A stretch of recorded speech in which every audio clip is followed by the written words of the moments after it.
Okay, here we are back on part 2 of the fishing reel gear cutting video. These second passes are removing such little material that I'm saving a little time and feeding the cutter in both directions, which is something you don't normally want to do with slitting saws or any cutting tool for that matter.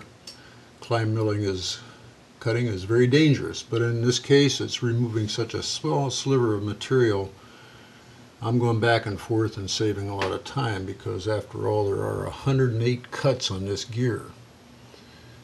And it's kind of a funky little gear tooth that the factory created, but I think I've been able to emulate it.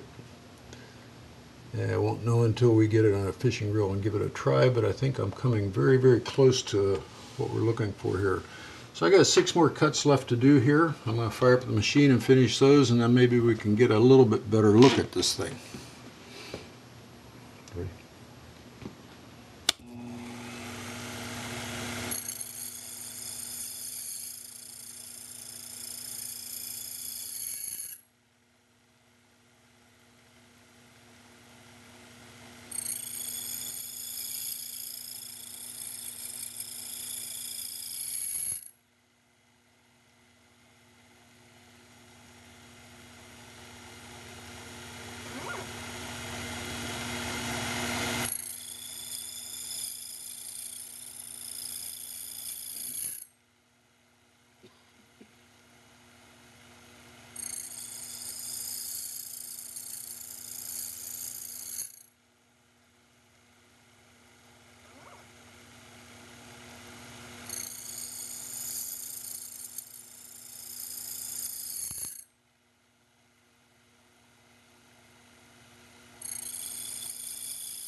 And that's it. That's the last of 108 cuts to form this little diamond-shaped gear tooth.